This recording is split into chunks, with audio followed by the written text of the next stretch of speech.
अस्सलाम वालेकुम स्टूडेंट्स। आज जो है हम अपनी ऑक्सफोर्ड साइंस का जो पढ़ा वो नेक्स्ट टॉपिक स्टार्ट करने के लिए जा रहे हैं। हम आज कुछ प्रॉब्लम्स डिस्कस करेंगे और उनके मेजरमेंट्स के हवाले से बात करेंगे, ठीक है। तो यहाँ पे दिए गए हैं मेकिंग डिफ़िकल्ट मेजरमेंट्स। अच्छा, if you have the right instrument measuring is usually pretty easy. वो कहते हैं कि अगर आपके पास जो है किसी भी चीज़ को मेजर करने का जो इंस्ट्रूमेंट है वो बिल्कुल ठीक है तो ईज़िली आप मेजरमेंट कर सकते हैं किसी भी चीज़ की। बट हाउ एवर समटाइम्स वो कहता है things can be a little more difficult. कभी कभार क्या होता है कि कुछ मुश्किल आ जाती है टू मेजर, किसी चीज़ को मेजर करने में, एंड नीड थिंकिंग अबाउट। तो उसके लिए हम क्या करते हैं, हमें कुछ सोचना पड़ता है। वो जैसे फॉर एग्जांपल वो कहता है प्रॉब्लम 1 है हमारे पास, how do you find the mass of a single rice grain.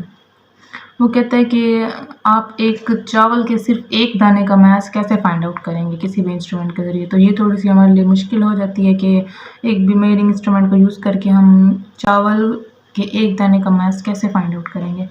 वो कहता है इसका सोल्यूशन क्या है, rice grains are very light and it is very unlikely that you will have a balance that can measure very small masses या mass. वो कहता है कि राइस ग्रेन्स का मैस जो है हम इकट्ठा फाइंड आउट कर सकते हैं, बट वो कहता है वो बहुत ज़्यादा लाइट होता है, बहुत ज़्यादा लाइट होता है अगर सिंगल राइस ग्रेन को देखा जाए तो।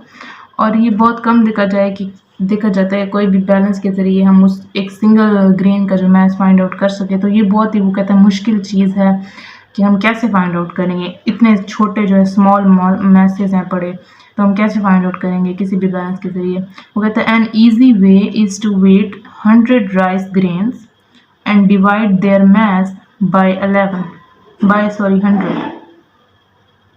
वो कहता है कि जो सबसे आसान तरीका है वो ये है कि आप कुछ गिने चुने जो राइस ग्रेन्स हैं पड़े, एक नहीं एक से ज़्यादा, मतलब 100, उसने एग्जांपल दिए कि 100 राइस ग्रेन्स को हमने उसका मैस हमने फाइंड किया किसके ज़रिए, उसी बैलेंस के ज़रिए, और उसके मैस को हमने 100 पर डिवाइड कर दिया। तो इस तरीके से हमारे पास किसका मैस आ जाएगा, सिंगल राइस ग्रेन का मैस आ जाएगा।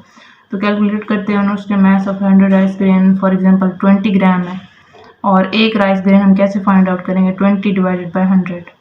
तो 0.2 is the mass of a single rice grain present in that. उन सब के अंदर जो भी एक दाना पाया जाएगा उसका मैस जो है वो 0.2 ग्राम्स होगा, और सारे का मैस कितना होगा, 20 ग्राम्स होगा। तो हम 100 से डिवाइड करके उसका मैस फाइंड आउट कर लेंगे, ठीक है। वो कहता है if the rice grains are not exactly the same.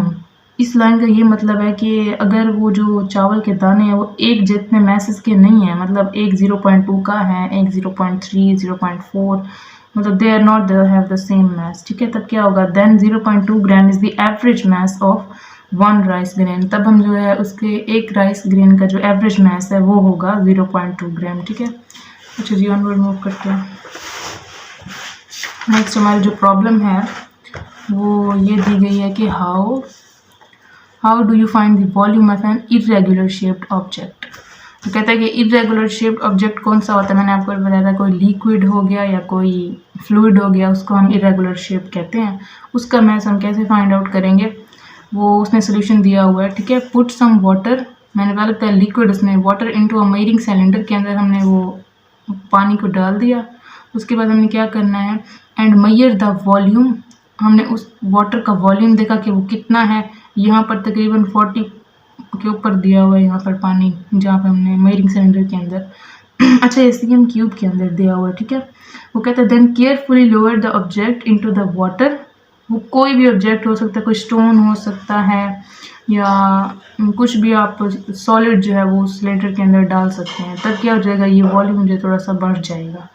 पहले कम था पानी का, अब उसके अंदर जब हमने ऑब्जेक्ट डाला तो वो ज़्यादा हो गया। तो वो कहता है मेजर द वॉल्यूम अगेन। अब दोबारा से हमने जब फाइंड आउट किया, जब फॉर इस एग्जांपल के को देखते हुए ना, जब हमने पहले पानी डाला था उसका 50 cm क्यूब आ रहा था वॉल्यूम ऑफ वाटर, ठीक है। पर जब हमने ऑब्जेक्ट उसके अंदर डाल दिया तो वो 70 आ रहा था। तो हम कैसे उस ऑब्जेक्ट का वॉल्यूम फाइंड करेंगे, वो उसने बताया हुआ है। हम इस तरीके से फाइंड करेंगे कि volume of water 50 centimetre cube, उसके बाद volume of water plus volume of object, मतलब इन दोनों का इकट्ठा वॉल्यूम जो था वो 70 था, 70 cm क्यूब, ठीक है। 50 फॉर वाटर एंड टोटल जो था वो 70 था। तो ये आप देख लें, volume of water plus object is equal to 70। अब हम क्या करेंगे कि हमने फाइंड आउट ऑब्जेक्ट करना है, हम वॉल्यूम ऑफ वाटर को इधर ले आएंगे इज इक्वल टू की इस साइड पे, और इसके साथ नेगेटिव का साइन, यहाँ पर ये पॉजिटिव में है, उस साइड पर जाके ये नेगेटिव में हो जाएगा। तो वॉल्यूम ऑफ वाटर एग्जैक्टली था क्या 50, ये प्लस 50 जो है उधर जाके माइनस 50 हो जाएगा। 70 से जब हम 50 को माइनस करेंगे तो हमारे पास 20 cm³ आ जाएगा, जो एग्जैक्टली क्या है, ये है पड़ा वॉल्यूम ऑफ दैट ऑब्जेक्ट जो हमने पानी के अंदर डाला था। ठीक है, इस तरीके से हमने दूसरी हमारी जो प्रॉब्लम है उसका सोल्यूशन और कैलकुलेशन निकाल ली। अच्छा जी, उसके बाद जो हमारी थर्ड प्रॉब्लम है वो क्या है, how do you time one swing of a pendulum accurately. कि आप पेंडुलम का जो एक स्विंग है मीन से लेकर एक्सट्रीम पोजीशन तक, उसका टाइम कैसे फाइंड आउट कर सकते हैं, ये थर्ड प्रॉब्लम है हमारी। तो ये तो इजीली हम कैसे फाइंड आउट करें कि अब देखते हैं। एक्यूरेटली मेजरमेंट हम लेंगे, एक्यूरेट मेजरमेंट। ठीक है, no matter how far a pendulum swings the time for one swing is always the same. वो कहते हैं कि कितना लंबा स्विंग है ये बात मैटर नहीं करती, बात ये मैटर करती है कि टाइम उसका जो है वो सेम रहता है हर स्विंग के दरमियान, यहाँ से लेकर यहाँ तक, फिर यहाँ से लेकर यहाँ तक टाइम जो है वो सेम रहेगा हर स्विंग के दौरान। ठीक है, however one swing may be too fast to time accurately, but you can get a good answer by timing 10 swings and dividing the result by 10।